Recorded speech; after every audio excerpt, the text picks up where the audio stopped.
नमस्कार दोस्तों, मैं मोहित आनंद स्वागत करता हूं आपका एक बार फिर से आपके अपने यूट्यूब चैनल पर।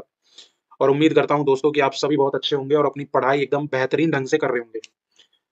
11 मार्च को हमारे मैथ का पेपर है और लास्ट जो 2 वीडियो अपलोड करी थी मैंने, एक एमसीक्यू क्वेश्चंस थे, सैंपल क्वेश्चन पेपर के, और एक 2 मार्क्स वाले क्वेश्चन की वीडियो मैंने अपलोड करी थी। आज मैं सीबीएसई के द्वारा upload additional practice question paper जो 2023-24 के सेशन के लिए क्लास 10 का रिलीज किया गया है, उसकी एमसीक्यू की जो 20 क्वेश्चन की एक सेक्शन है, उसको इस वीडियो में डिस्कस करने वाला हूं। तो जल्दी से सभी लोग जुड़ जाइए और चैनल पर अगर नए हैं तो चैनल को सब्सक्राइब करना ना भूलें, बेल आइकन प्रेस करें ताकि आपको रेगुलर वीडियो की नोटिफिकेशन मिलती रहे।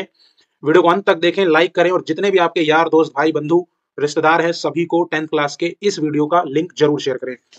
तो आइए शुरू करते हैं अपना क्वेश्चन नंबर 1 के साथ बिना किसी देरी के। भाई जो हमारा सबसे पहला क्वेश्चन है, क्वेश्चन नंबर 1 कहता है कि एक क्वाड्रेटिक पॉलिनोमियल जिसके सम ऑफ जीरोस दिए गए हैं। अब हम जानते हैं कि सम ऑफ जीरोस क्या होता है, अल्फा प्लस बीटा, और इसकी वैल्यू कितनी दी गई है, 0। उसने कहा कि यदि इसका एक 0 4 है, मान लेते हैं अल्फा की वैल्यू कितनी है, 4, तो 4 प्लस बीटा कितना होगा, 0। कंडीशन गिवन है, तो यहां से दूसरा 0 क्या हो जाएगा, बीटा -4 हो जाएगा। हाँ बोलना पड़ेगा। उसने कहा बताइए वो क्वाड्रेटिक पॉलिनोमियल क्या होगा। तो मेरे बच्चों एक बात बताइए, अगर अल्फा प्लस बीटा 0 है तो अल्फा बीटा कितना हो जाएगा, 4 इंटू -4, भाई दो 0 का प्रोडक्ट, दैट इज -16। और अगर आप मेरी प्रीवियस वीडियोस देख रहे हैं तो मैंने आपको बताया था कि X square minus alpha plus beta into X plus में alpha beta is equals to 0। अगर आपको सम ऑफ जीरोस और प्रोडक्ट ऑफ जीरोस गिवन है तो आप पॉलिनोमियल इस तरीके से निकाल सकते हैं।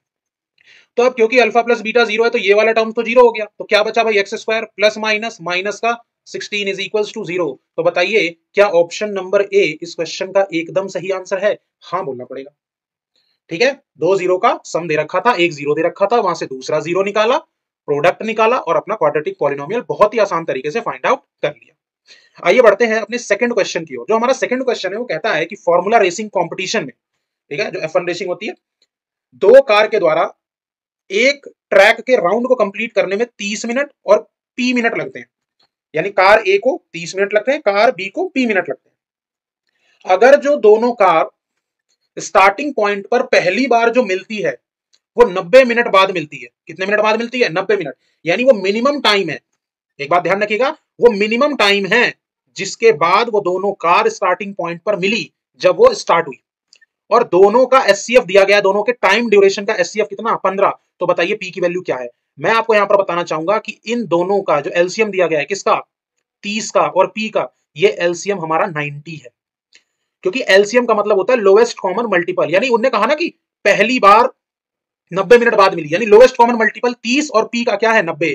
तो मेरे बच्चों एचसीएफ क्या गिवन है, 30 पी का एचसीएफ क्या गिवन है, 15। अब मैं जानता हूं, मैंने आपको बताया है first number into second number is equals to HCF into में एलसीएम, सही बात है। तो मुझे क्या निकालना है, पी निकालना है, तो एचसीएफ गुने एलसीएम बटे में फर्स्ट नंबर। तो यहां से जब मैं आपको सॉल्व करूंगा तो पी की वैल्यू कितनी निकल के आएगी, पी की वैल्यू निकल के आएगी 45 मिनट्स। तो आप देख सकते हैं कि 45 minutes, again A is the right answer. तो पहले क्वेश्चन का आंसर भी ए था और दूसरे क्वेश्चन का आंसर भी बहुत ही बढ़िया तरीके से ए आ गया। देखते हैं अपना क्वेश्चन नंबर 3। क्वेश्चन नंबर 3 कहता है कि graphically pair of equation 6x minus 3y plus 10 is equals to 0 और दूसरा इक्वेशन है 2x minus y plus 9 is equals to 0, किन दो लाइन को रिप्रेजेंट करेंगे। भाई एक बात बताओ, अगर मैं इक्वेशन से a1 निकालूं तो कितना है 6, b1 निकालूं तो कितना है -3 और c1 निकालूं तो कितना है 10। सिमिलरली अगर मैं a2 निकालूं तो 2, b2 निकालूं तो -1 और c2 निकालूं तो मेरे बच्चों कितना है 9।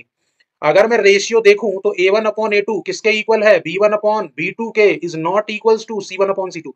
मुझे करने की भी जरूरत नहीं है क्योंकि मुझे दिख रहा है ये कितना बना रहा है, 3:1। माइनस से माइनस कट गया तो ये भी कितना बना रहा है, 3:1। लेकिन ये कितना बना रहा है, 10:9। और हम जानते हैं कि जब a1 a2 is equals to b1 upon b2 but not equals to c1 upon c2, तो जो दो लाइंस होती हैं वो मेरे बच्चों कौन सी लाइंस होती हैं, पैरेलल लाइंस होती हैं। इसी को इनकंसिस्टेंट भी ऑप्शन में आ सकता था, ध्यान रखिएगा। इसी को नो सॉल्यूशन भी लिख के दे सकता है। तो आपको इन चीजों से रूबरू होना पड़ेगा, आप ये भूल नहीं सकते क्योंकि 11 तारीख को आपका पेपर है। तो यहां पर डी बिल्कुल सही आंसर है। समझ में आ रहा है कि नहीं आ रहा है। उम्मीद कर रहा हूं कि ये बहुत ही अच्छी तरीके से आपको चीजें समझ में आ रही होंगी। आइए बढ़ते हैं अपने क्वेश्चन नंबर 4 की और क्वेश्चन नंबर 4 में क्वाड्रेटिक इक्वेशन दी गई है। क्वाड्रेटिक इक्वेशन दी गई है x square minus 8x plus के इज इक्वल्स टू 0 और कहा गया है कि रियल रूट्स हैं इसके, क्या है इसके, रियल रूट्स, और हम जानते हैं कि जब रूट्स रियल हो तो डिस्क्रिमिनांट की वैल्यू 0 से बड़ी होती है। और डी क्या होता है, बी स्क्वायर माइनस 4ac, इसकी वैल्यू भी किससे बड़ी होनी चाहिए, 0 से। भाई बी क्या है, -8 का स्क्वायर -4 इंटू ए इंटू सी, हाँ बोलना पड़ेगा। 8 का स्क्वायर माइनस के 8 का स्क्वायर 64, -4 के ग्रेटर देन 0, तो 64 इज ग्रेटर देन 4k। तो यहां से मेरे बच्चों k की वैल्यू कितनी आ गई, k की वैल्यू आ गई 16 से कम। अब किसी को अपने मन में दुविधा हो रही हो कि सर ये सही है या गलत है, तो मेरे बच्चों एक बात बताओ, अगर 4 की वैल्यू, मैं आपसे पूछता हूं, अगर k की वैल्यू मान लीजिए 16 होती, तो 64 माइनस 4k को जब मैं करता तो बताओ कितना आता, बोलो कितना आता, 0 आता। और 0 आता तो कैसे रूट्स हो जाते, इक्वल, हाँ बोलना पड़ेगा। मान लो k की वैल्यू 17 होती तो ये हो जाता 64 माइनस 17 चौके 68, कितना आता, माइनस का 4, कैसे रूट्स हो जाते, अनरियल। तो लेकिन क्वेश्चन में क्या कहा गया है, कैसे रूट्स हैं, कैसे रूट्स हैं, रियल रूट्स। तो ना तो 16 हो सकती है ना 16 से बड़ी हो सकती है, वैल्यू हमेशा 16 से छोटी ही होगी, इसीलिए आंसर जो है वो ऑप्शन ए होगा। पिछली वाली वीडियो में एग्जामिनर को बी बड़ा पसंद आ रहा था, समझ में आ रहा है कि नहीं? इस वाले ऑप्शन में ए बहुत पसंद आ रहा है, क्योंकि दिए गए 4 में से क्वेश्चन में से 3 के ऑप्शन बहुत ही शानदार ढंग से एग्जामिनर ने ए को चुना है। आइए अगले क्वेश्चन की ओर बढ़ते हैं। क्वेश्चन है हमारा क्वेश्चन नंबर 5। क्वेश्चन नंबर 5 कहता है कि पहले n ऑड नेचुरल नंबर का सम k टाइम्स इक्वल है किसके, पहले n इवन नेचुरल नंबर के सम के। भाई अगर मैं ऑड नेचुरल नंबर्स की एक एपी बनाऊं तो 1 से शुरू करूंगा, 3 5 7, और इस तरीके से मैं कहां तक जाऊंगा, n तक। वहीं पर अगर मैं इवन नेचुरल नंबर की एक सीरीज बनाऊंगा तो मैं कहां से शुरू करूंगा, 2 4 6 8, और कहां तक जाऊंगा, n तक। उसने बोला कि सम ऑफ n, किसके, ऑड नेचुरल नंबर का जो n टर्म का सम है वो इक्वल है k टाइम्स किसके, Sn के, किसके, इवन के। अब बताओ n अपॉन 2, 2 इंटू में ऑड वाली एपी का पहला टर्म 1 होगा प्लस n माइनस 1, और कॉमन डिफरेंस कितना होगा, 2, बराबर k into n by 2, bracket में 2, पहला टर्म इवन वाले का क्या होगा, 2 होगा, प्लस n माइनस 1, लेकिन इसका कॉमन डिफरेंस भी कितना होगा, 2 होगा, हाँ बोलना पड़ेगा, उपाय नहीं है कोई।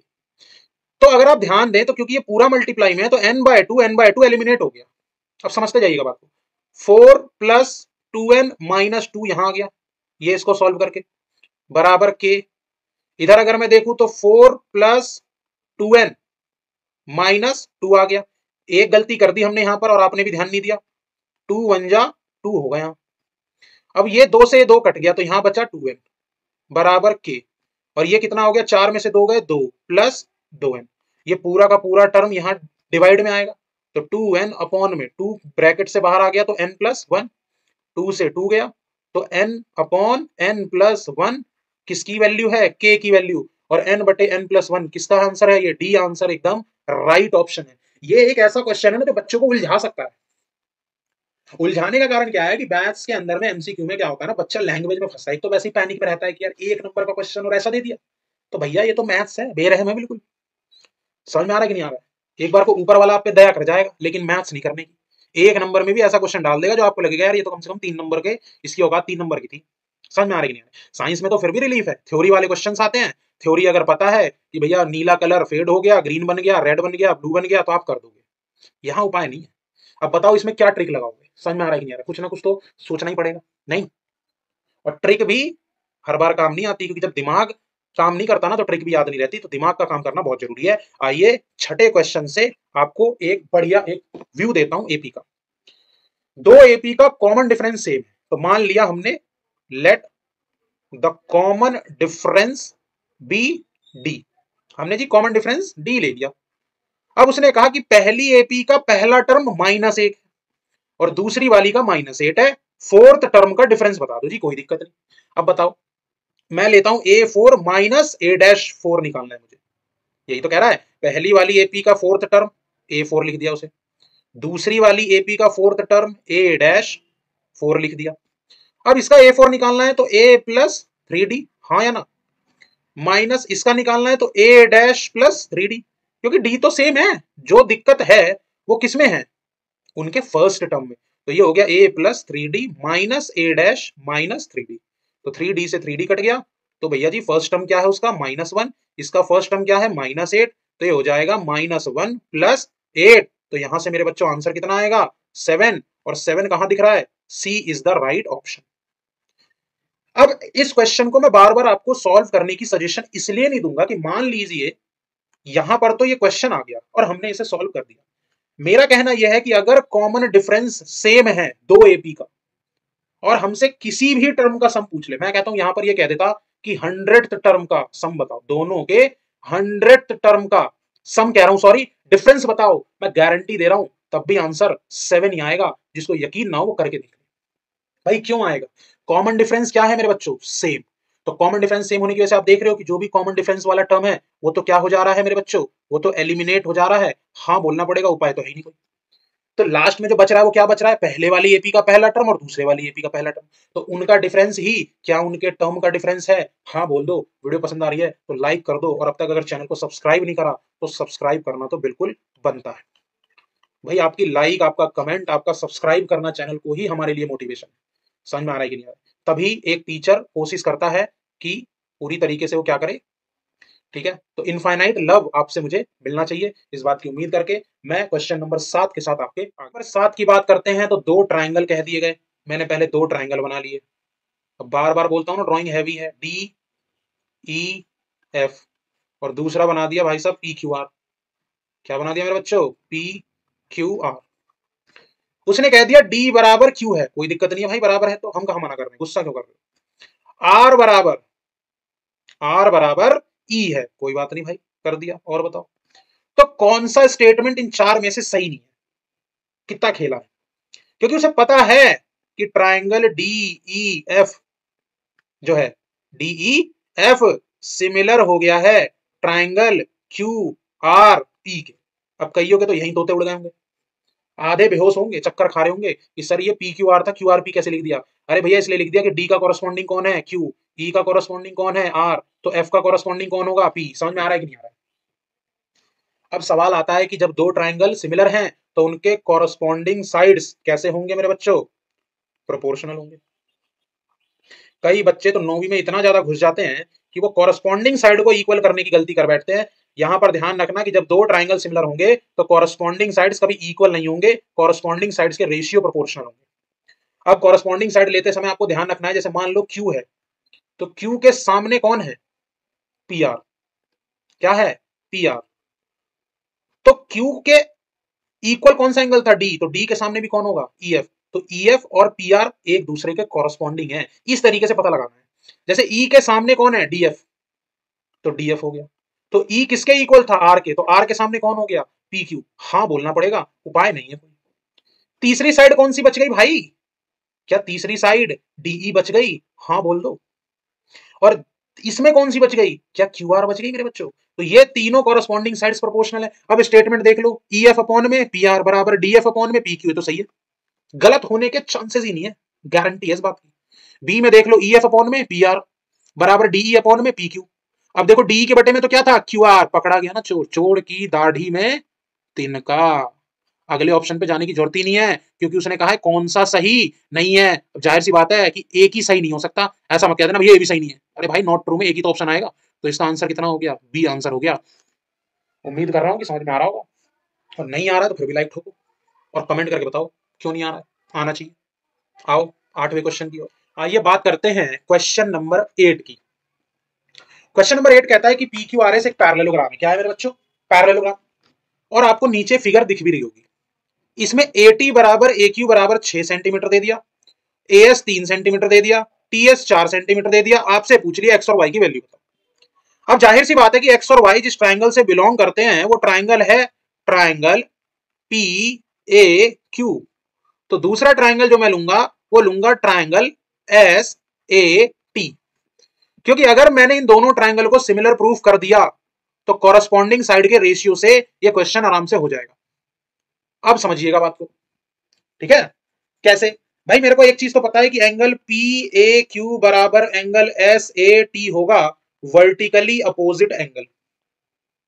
दूसरी चीज, कि एंगल पी क्यू ए बराबर एंगल एस टी ए होगा अल्टरनेट इंटीरियर एंगल, क्योंकि भैया अपोजिट साइड पी क्यू और एस आर पैरेलल है, तो एस आर ही एक्सटेंडेड है आगे टी तक, तो ये वाला एंगल और ये वाला एंगल, समझ रहे हैं बात को कि नहीं, और ये वाला एंगल और ये वाला एंगल इक्वल है। तो भैया जी अगर दो एंगल इक्वल हैं दो ट्राइंगल के, तो दोनों ट्राइंगल सिमिलर हो जाते हैं एंगल एंगल सिमिलरिटी से, और अगर दो ट्राइंगल सिमिलर हैं तो कॉरस्पॉन्डिंग साइड का रेशियो मेरे बच्चों क्या होगा, इक्वल तो होगा।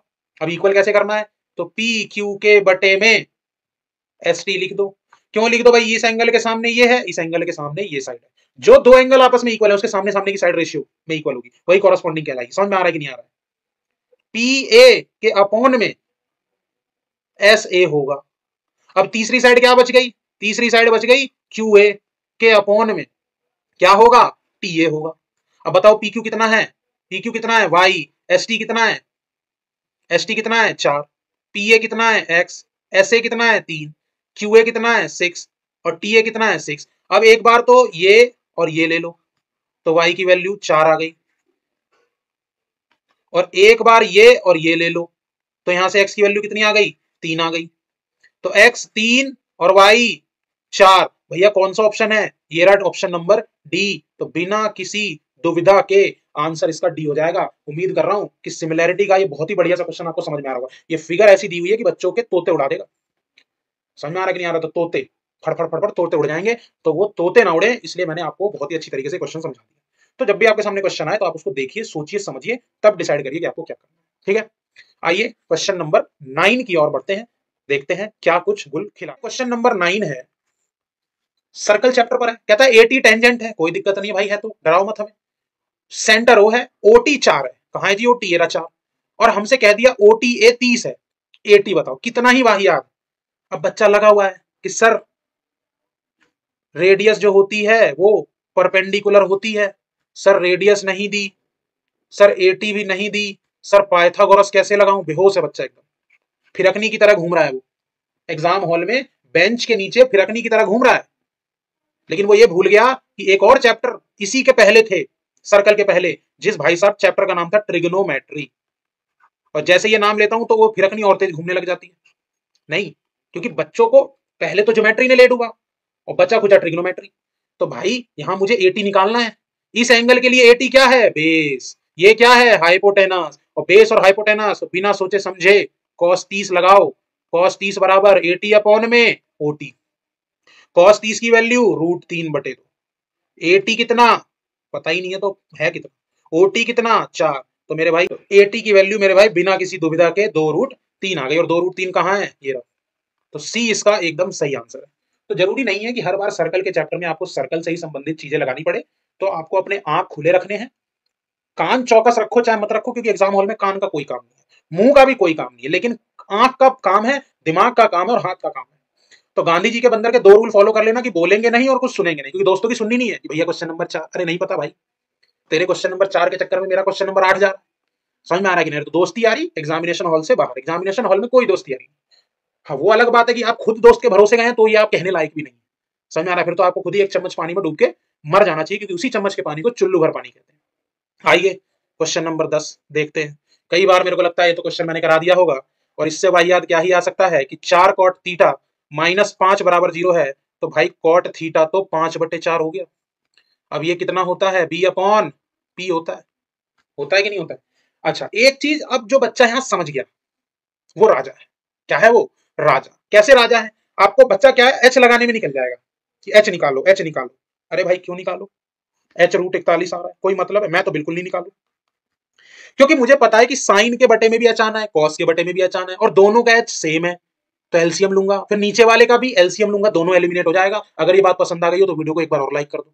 अब कुछ बच्चे सोच रहे होंगे सर एक ही बार तो करूंगा लाइक, कितनी बार लाइक करूं, तो मैं तो सीधा लिखूंगा 5 गुने साइन थीटा का परपेंडिकुलर कितना 4, -4 गुने कॉस थीटा का बेस कितना 5, बटे 5 गुने 4 प्लस 4 गुने 5, बेहोश, 20 - 20 बटे 20 + 20, तो आंसर है 0। ऑप्शन नंबर सी मार के निकल लेना, और फिर बाकी तो आधे तो ऐसे होंगे जो √41 करते रह जाएंगे। अरे कोई जरूरत नहीं है √41 करने की, हाइपोटेनस वैसे ही एलिमिनेट हो जाना है कॉमन लेने के बाद। समझ में आ रहा है कि नहीं आ रहा है? तो थोड़ा 10th क्लास में आ चुके हो और एडिशनल पेपर जैसी चीजों को सॉल्व कर रहे हो तो थोड़ा आपके अंदर अब दिमाग आ जाना चाहिए कि किस तरीके से क्वेश्चन को डील करना है।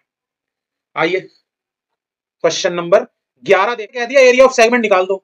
अब भाई segment, area related to circle का क्वेश्चन। अब एरिया ऑफ सेगमेंट का तो फॉर्मूला होता क्या है? Corresponding sector minus triangle. पर मैं सोचता हूं उतना दिमाग लगाना सही है नहीं, क्योंकि 90 का एंगल है तो सीधा दिखना चाहिए कि ये भाई साहब एक क्वाड्रेंट है। नहीं तो क्वाड्रेंट है तो 1/4 पाई आर स्क्वायर। हाँ बोल दो। अब माइनस ट्राइंगल दिख रहा है मुझे, ट्राइंगल, ट्राइंगल कौन सा है? Right angle triangle. तो 1/2 इंटू में बेस, बेस भी कितनी? आर, और हाइट भी कितनी? आर, तो आर का स्क्वायर हो गया। हाँ बोल दो। अब पूरे में से अगर मैं आर स्क्वायर बाय 4 कॉमन ले लूं तो यहां क्या बचा? पाई। लेकिन कई बच्चों के दिमाग में सवाल आएगा कि सर यहां तो 2 ही था। अरे भाई कोई बात नहीं, अंदर जब जाएगा तो 4 होगा, लेकिन 4 को बनाना है 2 तो गुणा कर दो 2 से, और यही मेरा आंसर है। और ये कौन सा ऑप्शन है? ये ऑप्शन है ए। तो इसका ए इज द राइट आंसर। ठीक है, तो एग्जामिनर को इस बार ए से मोहब्बत है, ए उसका प्यार है। तो घूम फिर के बी सी डी सब कुछ कराने के बाद वो फाइनली अपनी महबूब के पास वापिस आ गया, जो कि 12 एनसीईआरटी का सरफेस एरिया एंड वॉल्यूम का क्वेश्चन। 2 क्यूब जिसकी एज 6 सेंटीमीटर है, एंड टू एंड ज्वाइन कर दिया गया। कैसे ज्वाइन किया गया होगा? अब देख लो, कोशिश करो। जिसकी इमेजिनेशन अच्छी है वो समझ जाएगा कि सर की ड्राइंग इतनी भी खराब नहीं है जितनी हमने कह दी, सर के कहने पर हमने मान ली। देख रहे हो, 2 क्यूब को जोड़ दिया। एक क्यूब की एज कितनी थी? 6। दूसरे की कितनी थी? 6। तो जो क्यूबॉइड बना उसकी लेंथ कितनी है? 12। हाइट कितनी है? 6। कितनी है? 6। कई तो हाइट भी डबल कर देते हैं, इतने होनहार खूंखार विद्यार्थी हैं हमारे पास। ब्रेथ कितनी? 6। क्या बोला? Surface area. तो 2 L B, B H, H L. L B कितना हो गया? 72, बी एच 36 और एच एल 72 गुणे में 2। ये हो गया 2 गुणे 180, आंसर हो गया 360। खत्म हो गया question. B option is the right answer. तो उम्मीद कर रहा हूं कि ये सरफेस एरिया एंड वॉल्यूम का एकदम निहायती घटिया और वाहियात क्वेश्चन आपको बहुत ही बेहतरीन ढंग से समझ में आया होगा। आइए अपने आगे के एमसीक्यू क्वेश्चंस के साथ करते हैं इस वीडियो का। क्वेश्चन नंबर 13 की बात करूं, क्वेश्चन नंबर 13 में कहा गया एक sphere of maximum volume cut out from A solid hemisphere. एक कुछ ऐसा सॉलिड हेमिस्फीयर रहा होगा, समझिएगा बात को। और ये हेमिस्फीयर पूरा का पूरा सॉलिड है और इससे एक मैक्सिमम एक स्फीयर कट आउट किया गया। अब सबसे बड़ी चीज होती है कि जो कॉन्सेप्ट समझ रहा है ना वो पूरा खेल रहा है क्वेश्चन के साथ, उसके लिए कोई बहुत बड़ी बात है ही नहीं कि क्या हो गया क्वेश्चन। फॉर एग्जाम्पल की हेमिस्फीयर की रेडियस दे दी गई 7, कोई दिक्कत ही नहीं है। ठीक, अगर आप ध्यान दें कि मैक्सिमम वॉल्यूम का जो स्फीयर इस हेमिस्फीयर से कट हो सकता है उसकी जो डायमीटर होगी, यानी डायमीटर जो होगी स्फीयर की, वो रेडियस ऑफ हेमिस्फीयर के इक्वल होगी। इतना बड़ा स्फीयर मैं इस हेमिस्फीयर से कट आउट कर सकता हूं, क्योंकि उससे बड़ा मैं कर ही नहीं सकता। सोचने वाली बात है। अब हमसे कह दिया कि वॉल्यूम का रेशियो बताओ दोनों के, तो भैया हेमिस्फीयर का वॉल्यूम 2/3 पाई आर क्यूब, और इसका क्या होगा? 4/3 पाई आर बाय 2 का क्यूब। हाँ बोलना पड़ेगा, क्योंकि भैया इसकी रेडियस अगर मैं आर मान लूं तो डायमीटर जो होगा स्फीयर का वो इसी के रेडियस के हाफ होगा, सॉरी इसकी रेडियस। तो भैया 3 से 3 गया, पाई से पाई गया, इधर क्या बचा? 2 गुने 7 गुने 7 गुने 7 बटे में 4 गुने 7/2, 7/2 और 7/2। हाँ या ना? 2 दूनी 4 से 4 गया, तीनों 7 से तीनों 7 गए, ये 2 फाइनली कहां जाएगा? ऊपर। तो क्या रेशियो 4:1 आएगा? हाँ बोलना पड़ेगा। और मैं आपको एक और बार रिपीट कर दे रहा हूं कि इस हेमिस्फीयर से जो मैक्सिमम वॉल्यूम का स्पेयर काटा जा सकता है उसकी डायामीटर उस गिवन हेमिस्फीयर के रेडियस से बड़ी नहीं हो सकती, कटेगा ही। तो स्पेयर का डायमीटर इसके रेडियस के बराबर है, यानी अगर डी ही 7 सेंटीमीटर है किसका? स्पेयर का, तो रेडियस की स्पेयर की रेडियस कितनी होगी? 7/2 सेंटीमीटर होगी। आ रहा है कि नहीं आ रहा है?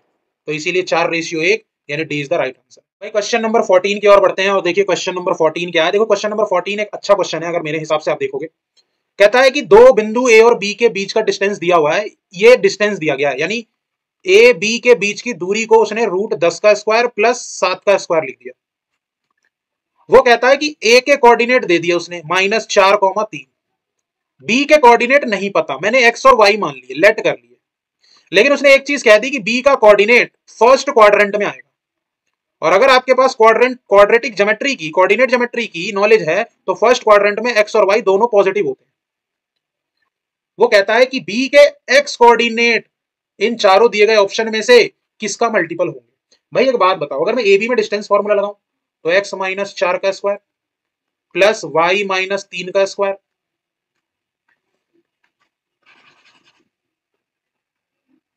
भाई अगर मैं ए बी में डिस्टेंस फॉर्मूला लगाऊं तो एक्स प्लस 4 का स्क्वायर प्लस वाई माइनस 3 का होल स्क्वायर पे जब मैं रूट लगाऊंगा तो ये डिस्टेंस इक्वल आना चाहिए, और डिस्टेंस कितना है 10 का स्क्वायर प्लस 7 का स्क्वायर। भाई रूट से रूट एलिमिनेट हो गया तो बताओ एक्स प्लस 4 का whole square plus Y minus 3 का होल स्क्वायर बराबर 10 का स्क्वायर प्लस 7 का स्क्वायर। अब ये एक्स प्लस 4 का स्क्वायर 10 के स्क्वायर के भी इक्वल हो सकता है और ये 7 के स्क्वायर के भी इक्वल हो सकता है। अगर एक्स प्लस 4 का स्क्वायर 10 के स्क्वायर के इक्वल है तो स्क्वायर से स्क्वायर गया तो एक्स बराबर 6 आ गया। लेकिन अगर वही एक्स प्लस 4 का होल स्क्वायर 7 के स्क्वायर के इक्वल है तो स्क्वायर से स्क्वायर गया तो एक्स की वैल्यू कितनी आ गई 3। और मुझे एक बात बताइए, चाहे एक्स की वैल्यू 3 आए या एक्स की वैल्यू 6 आए, वो किसका मल्टीपल है, वो 3 का मल्टीपल है। यानी इसका ऑप्शन क्या होगा, ऑप्शन इसका बी आंसर होगा। अगर सिर्फ आप 6 पर देखोगे तो कंफ्यूज हो जाओगे, क्योंकि फिर 2 का भी हो सकता है, 3 का भी हो सकता है और 6 का भी हो सकता है। भाई हम थोड़े कह सकते हैं कि पहली वैल्यू ही एक्स प्लस 4 वाली है और दूसरी वैल्यू एक्स वाई वाली है, वो तो कोई सी भी हो सकती है। नहीं समझ आ रहा हो तो कमेंट करके बताइएगा, वैसे मैंने अपनी तरफ से पूरी कोशिश करी है। और पहला क्वाड्रेंट है, ये इस बात को प्रूव कर रहा है क्योंकि एक्स की वैल्यू यहां भी प्लस की आई है और यहां भी प्लस की आई है, तो दोनों इक्वेशन मेरे सेटिस्फाइड हो रहे हैं। समझ में आ रहा है कि नहीं आ रहा? अच्छा क्वेश्चन था नंबर। अगर मैं 15 की बात करता हूं तो क्वेश्चन नंबर 15 में एक पैरेललोग्राम बनाया गया है एबीसीडी, जिसके 3 वर्टिसेस दिए गए।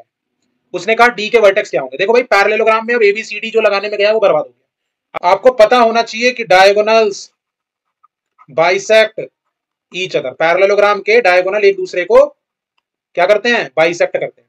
क्योंकि भाई ये एबीसीडी एक पैरेललोग्राम है, रेक्टेंगल बोल रहा हूं, A B C D rectangle देता तो और इजी पड़ जाता।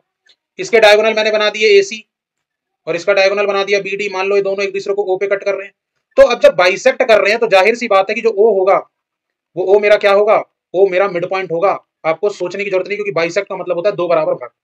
अब मुझे ए और सी के कोऑर्डिनेट दिए गए हैं, तो ए और सी के कोऑर्डिनेट से मैं ओ का कोऑर्डिनेट निकाल लूंगा। कैसे, कौन सा formula, by using section formula. और सेक्शन फॉर्मूले का इस्तेमाल करूंगा तो सेक्शन फॉर्मूला है तो m1x2 m2x1 अपॉन में m1 प्लस m2। लेकिन क्या मैं लिख सकता हूं कि o के कोऑर्डिनेट क्या ले लूं, x, y, वो किसके इक्वल हो जाएंगे बताओ, 1 प्लस 6/2 और 2 प्लस 6/2। कईयों के तोते उड़ेंगे भाई। a क्या है 1,2, c क्या है 6,6। तो मिड पॉइंट फॉर्मूला है x बराबर x1 प्लस x2/2, क्योंकि रेशियो जो होता है ना, रेशियो वो 1:1 हो जाता है बाइसेक्ट होने की वजह से। सिमिलरली y बराबर क्या हो जाएगा, y1 प्लस y2/2 हो जाएगा। तो अब मुझे x मिल गया, y मिल गया। अब मुझे किसके कोऑर्डिनेट निकालने हैं, d के। तो जब मैं d के कोऑर्डिनेट निकालूंगा तो भैया o तो अब भी मिड पॉइंट है, तो 7/2 और 4 ये आ गए o के कोऑर्डिनेट बराबर। अब मैं किसमें लगा रहा हूं, bd में। b कितना है 4,3, ये कितना है x, y मान लो।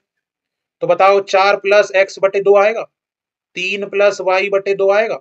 अगर मैं इसको इससे करूं तो 2 से 2 गया तो x की वैल्यू कितनी 3, हाँ बोल दो।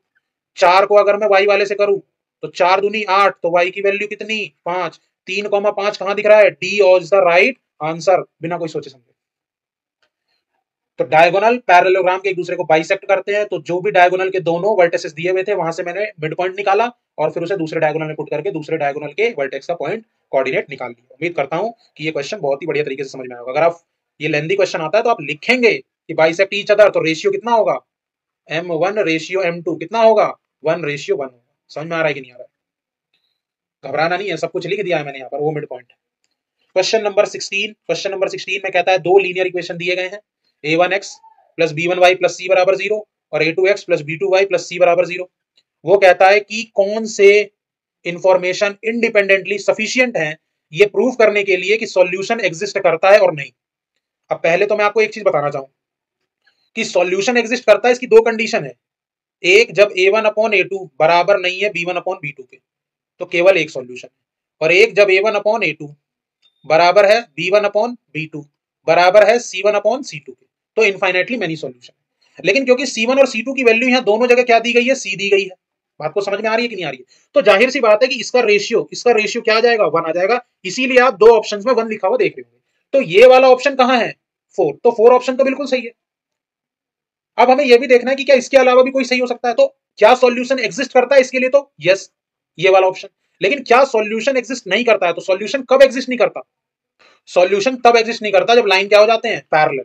और उसके लिए a1/a2 बराबर b1/b2 बराबर नहीं होना चाहिए 1 के, क्योंकि c1 c2 का रेशियो कितना है, 1। ये वाला ऑप्शन कहां है, नहीं ये नहीं है, ये गलत गड़बड़ है, a1 है ऊपर,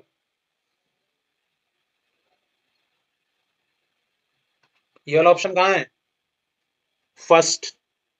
ठीक है, तो फर्स्ट इसका ऑप्शन है, तो B is the right answer.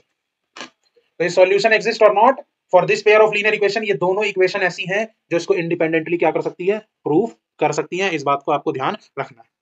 अब कई बच्चों के मन में आएगा, सर क्या कर दिया ये, पैरेलल में तो आप लिख रहे हो a1/a2 बराबर b1/b2 बराबर नहीं है c1/c2 के, और यहां तो तीनों इक्वल है। अरे भाई ऑप्शन तो देख ले, a1/a2 नहीं है, b1 है, a2/b2 है, और बराबर 1 है। जब मैं रीसफल करूंगा ना तो यही चीजें निकल के आएंगी, ध्यान रखना। हाँ बोलना पड़ेगा, उपाय नहीं है कोई, समझ में आ रहा है कि नहीं, ठीक है। चलो 17वें क्वेश्चन पे कहता है, अगर मॉड 7 है, मीन 7 है, तो मीडियन बताओ कितना वाहियात। फॉर्मूला क्या है, 3 मीडियन बराबर मॉड प्लस 2 मीन। अब भैया मॉड कितना है 7 और मीन कितना है 7, तो 7 दूनी 14, तो कितना हो गया 21 डिवाइडेड बाय 3, क्या मिल जाएगा, मीडियन। तो मीडियन भी मेरे बच्चों क्या हो गया, 7 हो गया। डी इसका भी आंसर है सही। आइए अगले क्वेश्चन की ओर, क्योंकि मेरे को पता है वीडियो बहुत लंबी हो चुकी है, कई बच्चों को तो भांसी आने लगी होगी, बट बेटा पेशेंस तो रखना पड़ता है, ठीक है। कहा गया कि एक स्टूडेंट ने करेक्ट आंसर एक्स गेट किए हैं वाई में से, वाई टोटल क्वेश्चन है, टोटल क्वेश्चन कितने हैं, वाई, जिसमें से जो उसने करेक्ट गेस किए हैं वो कितने किए हैं, एक्स। तो अगर मैं आपसे पूछूं कि इनकरेक्ट कितने गेस किए होंगे, तो आप कह दोगे जी वाई माइनस एक्स किए होंगे। अब उसने कहा प्रोबेबिलिटी कि उसने इनकरेक्ट गेस किए हैं वो है 2/3, लेकिन अगर मैं इसके अकॉर्डिंग, इस डेटा के अकॉर्डिंग निकालू तो क्या होना चाहिए, वाई माइनस एक्स बटे वाई। इनकरेक्ट कितने किए, वाई माइनस एक्स, कितने में से किए, वाई में से। तो अगर मैं क्रॉस कराऊं तो 2y बराबर 3y माइनस 3x, तो क्या यहां से y की वैल्यू 3x आएगी, हाँ बोलो। और ये कौन से ऑप्शन को रिप्रेजेंट कर रहा है, ऑप्शन नंबर ए को। समझ में आ रहा है कि नहीं, तो 18वें क्वेश्चन का ए आंसर बिल्कुल ही सही है। क्वेश्चन नंबर 19 जो कि असर्शन रीजन का एक बढ़िया क्वेश्चन, कहता है कि 1/sec और 1/cosec की मैक्सिमम वैल्यू 1 होगी, बिल्कुल गलत है। क्योंकि sec थीटा जब 1 होगा, क्या होगा 1, तो 1/sec कितना हो जाएगा 1, और जब cosec 1 होगा तो क्या होगा 1, और 1 + 1 कितना होगा 2, लेकिन इसने क्या कह दिया 1। अब जाहिर सी बात है असर्शन गलत है तो रीजन क्या होगा, सही, क्योंकि ऐसा कोई ऑप्शन ही नहीं है जिसमें दोनों गलत हो। तो इसका आंसर कितना हो गया, सी, और sorry D is the right answer है, माय मिस्टेक, क्योंकि असर्शन गलत है और रीजन ट्रू। अब कईयों के मन में वो सर रीजन क्यों सही है, भैया साइन और कॉस की दोनों की मैक्सिमम वैल्यू क्या होती है, क्योंकि 0 से लेके कहां वेरी करती है 1 तक। वैसे जब आप आगे जाओगे तो पता चलेगा -1 से 1 वेरी करती है, ठीक है। तो अभी 0 से 1 पढ़ लो। 20वें क्वेश्चन में कहता है कि बैड एग के निकालने की प्रोबेबिलिटी 400 के लॉट में से इतनी है, गुड एग की संख्या इतनी है। अब मैं इसको न्यूमेरिकली सॉल्व करना पड़ेगा। या जी अगर मेरे को निकालना है probability of getting a good egg, तो 1 में से खराब अंडे की प्रोबेबिलिटी को घटा दो, तो कितना हो जाएगा, 10 में से 5 गए 5, 9 में से 3 गए 6। हाँ बोलना पड़ेगा, उपाय नहीं है कोई, बोलो भाई। इतनी प्रोबेबिलिटी आ गई, probability of getting good egg. अब मान लो गुड एग की संख्या कितनी है, एक्स, गुड एग की संख्या कितनी है एक्स, लॉट कितने का है 400 का, बराबर 0.965, तो एक्स की वैल्यू निकाल लो, 400 गुने 0.965, जो होगा वो आंसर होगा।